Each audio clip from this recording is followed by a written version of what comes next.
आइए कक्षा 12 हिंदी में आज हम नौका विहार शीर्षक का अध्ययन करेंगे। नौका विहार शीर्षक पंडित सुमित्रानंदन पंत की रचना गुंजन से लिया गया है। तो आइए हम इसकी पहले कविता देखते हैं। शांत स्निग्ध ज्योत्सना उज्ज्वल, आपलक अनंत नीरो भूतल, सैकस सैया पर दुग्ध धवल, तनवंगी गंगा ग्रीष्म विरल, लेटी है श्रांत क्लांत निश्चल, तापस बाला गंगा निर्मल, ससमुख से दीपित मृद करतल, लहरें ऊपर उड़ पर कोमल कुंतल, गोरे अंगों पर सिहर सिहर, लहराता तार तरल सुंदर, चंचल अंचल सा नीलांबर, साड़ी सी सिकुड़न सी जिस पर सस की रेशमी विभा से भर, सिमटी है वर्तुल मृदुल लहर। आइए व्याख्या से पहले इसका हम शब्दार्थ देखेंगे।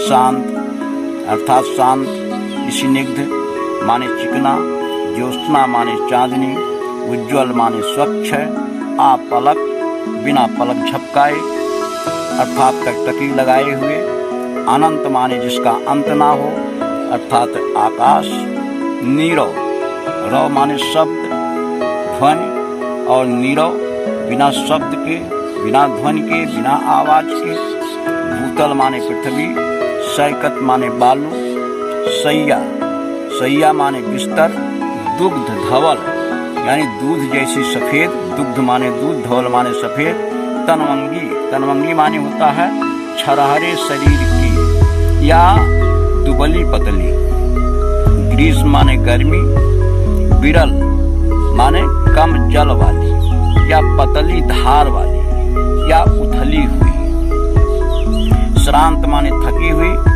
क्लांत माने मुरझाई हुई, निश्चल माने शांत, तापस माने तपस्विनी, बाला माने युवती, शशि मुख यानी चंद्र मुख, दीपित माने प्रकाशित, मृद माने कोमल और करतल माने हथेली, उर माने हृदय, कुंतल कुंतल माने बाल या केश। आइए अब बाल शब्द के हम दो माने बताएंगे, बीच बीच में जो ऐसे शब्द मिलते रहेंगे। मैंने पहले भी बताया है कि पेपर में आता है एक शब्द के दो भिन्न अर्थ लिखिए, तो एक शब्द यहाँ बाल निकल करके आ रहा है, तो एक बाल माने होता है केश और बाल का दूसरे माने होता है बच्चा, इसको भी नोट करें।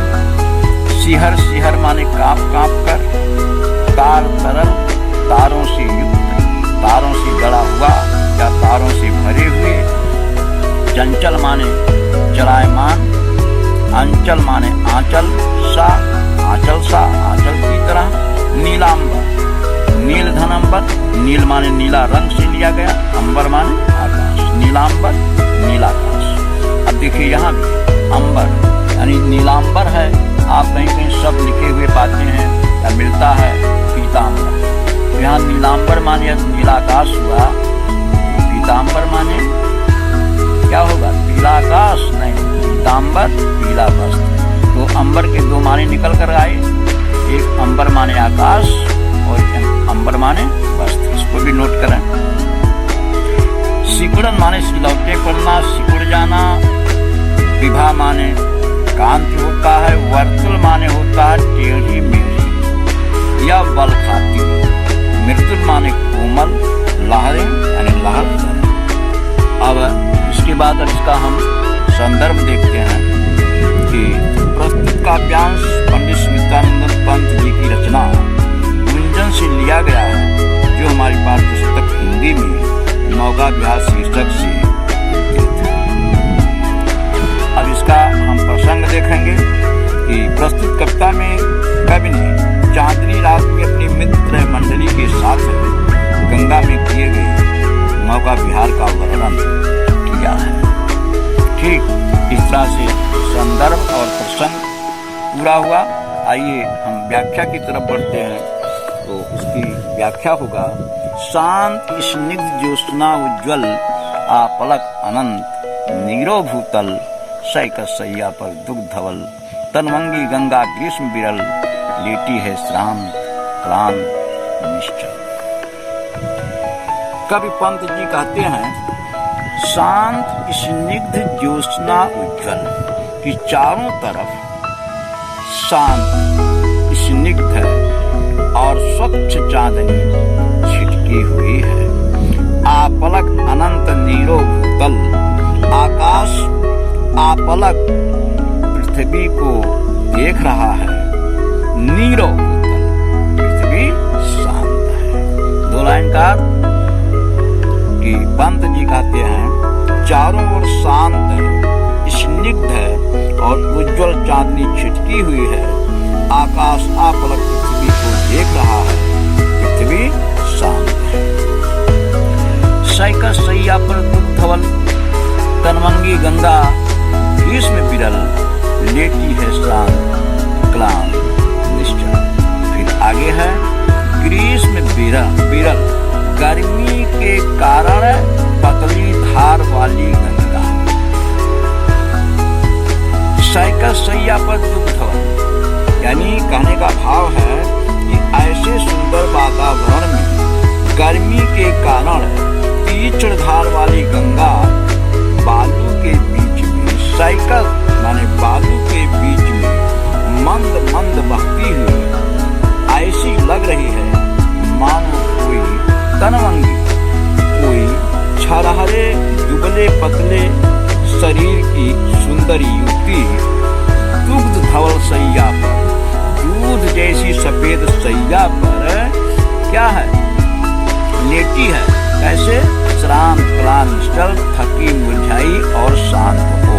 तो सरल कर लीजिए कि ऐसे सुंदर वातावरण में ग्रीष्म के कारण मंद और तीक्ष्ण धार वाली गंगा बालू के बीच मंद मंद बहती हुई ऐसे प्रतीत हो रही है मानो कोई छरहरे दुबले पतले शरीर वाली सुंदर युवती दूध जैसी सफेद सैया पर गर्मी से व्याकुल, थकी मुरझाई और शांत लेटी हुई हो। तापस बाला गंगा निर्मल, शशमुख से दीपित मृत करतल, लहरें उर पर कोमल कुंतल। अब आगे फिर क्या कहता है, गंगा जल में झलकता चंद्रबिंब, ऐसा लग रहा है मानो गंगा रूपी कोई तपस्विनी, गंगा बाला गंगा रूपी कोई तपस्विनी अपने चंद्रमुख को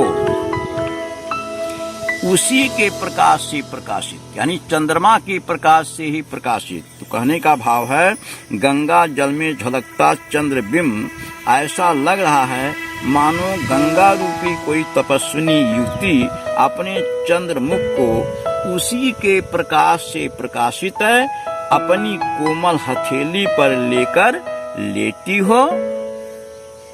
लहरें ऊपर कोमल कुंतल और छोटी छोटी बल खाती टेढ़ी मेढ़ी लहरें ऐसे दिखाई दे रहे हैं मानो उस युवती की वक्षस्थल पर लहराते हुए बाल हों या लहराते हुए केस हों।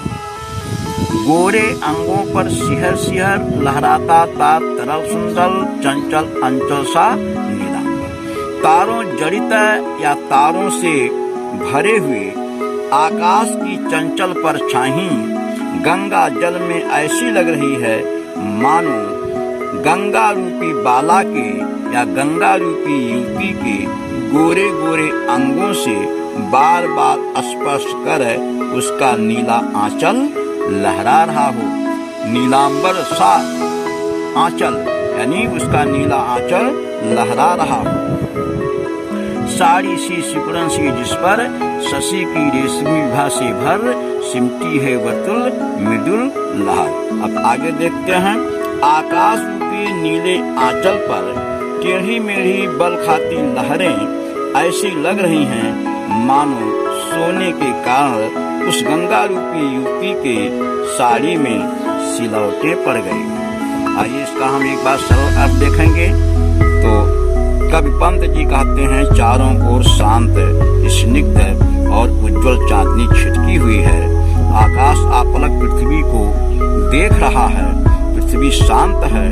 ऐसे सुंदर वातावरण में ग्रीष्म के कारण मंद और तीक्ष्ण धार वाली गंगा बालू के बीच मंद मंद बहती हुई ऐसी लग रही है मानो कोई दुबले पतले शरीर वाली युवती दूध जैसी सफेद सैया पर गर्मी से व्याकुल, थकी, मुरझाई और शांत लेटी हुई हो।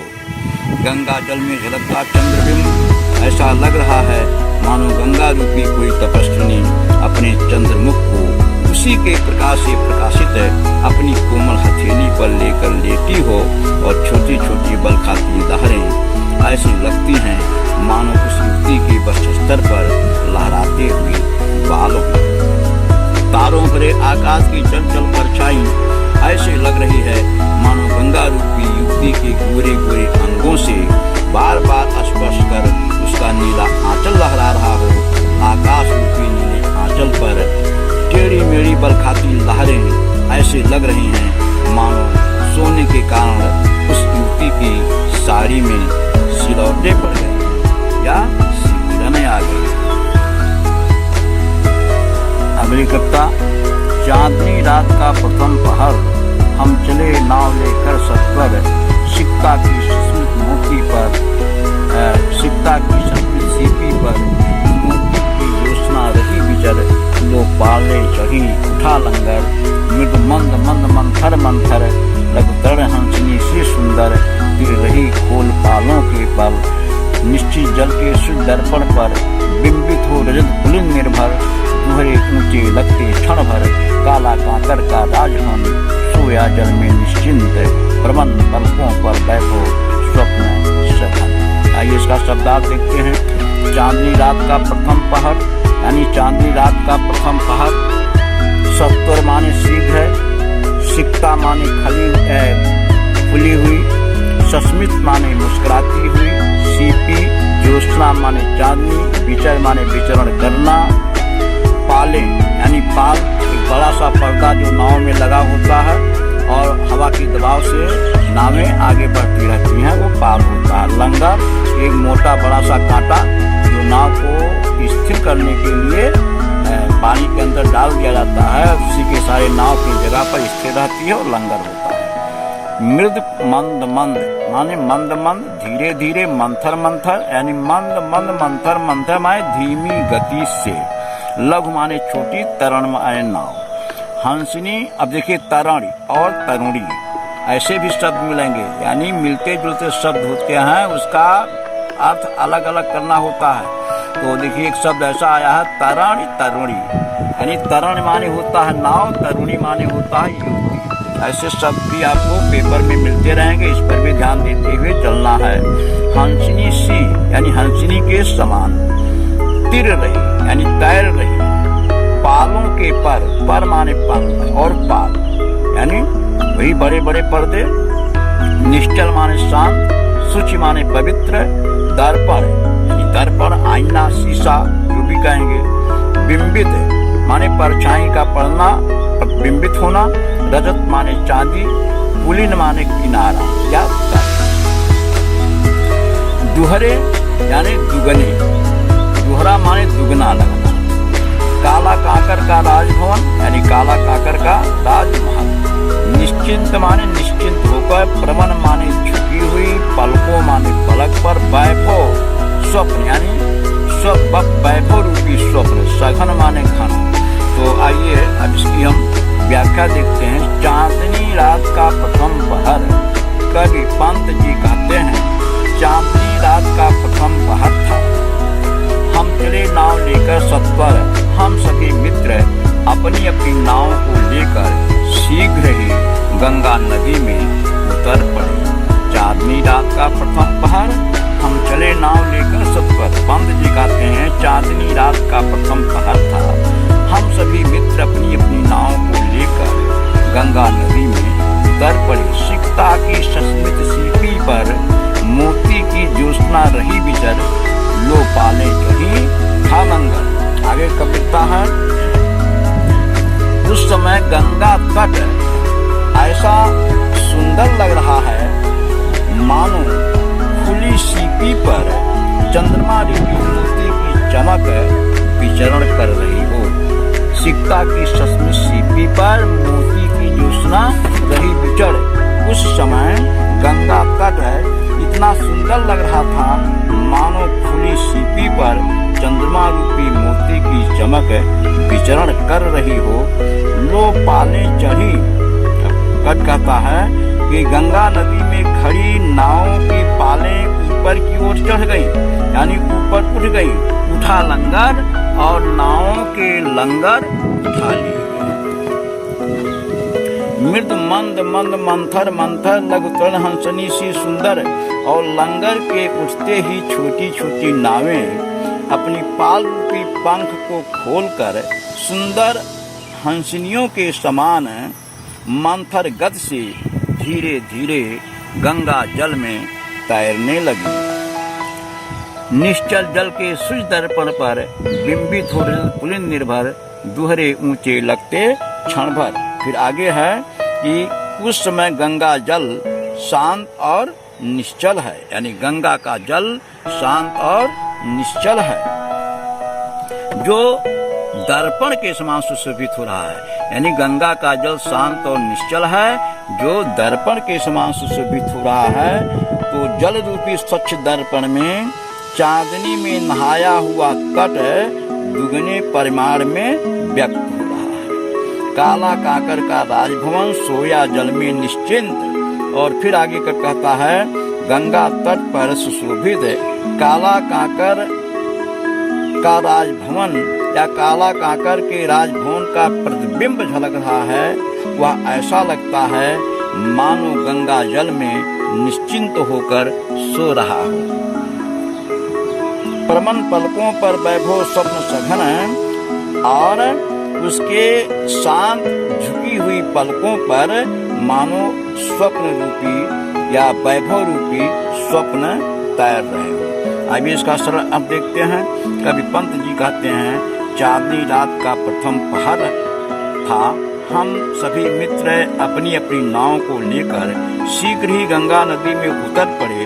गंगा तट ऐसा सुंदर लग रहा है मानो खुली सीपी पर या खुली मुस्कुराती सीपी पर चंद्रमा रूपी मोती की चमक विचरण कर रही हो। गंगा नदी में खड़ी नाव की पालें ऊपर की ओर चढ़ गईं, लंगर उठा लिए गए। लंगर उठते ही छोटी छोटी नावें अपने पाल रूपी पंख खोलकर सुंदर हंसनियों के समान मंथर गति से धीरे धीरे गंगा जल में तैरने लगी। गंगा जल शांत और निश्चल है, जो दर्पण के समान सुशोभित हो रहा है। जल रूपी दर्पण में चांदनी में नहाया हुआ तट दुगने परिमाण में व्यक्त हो रहा है।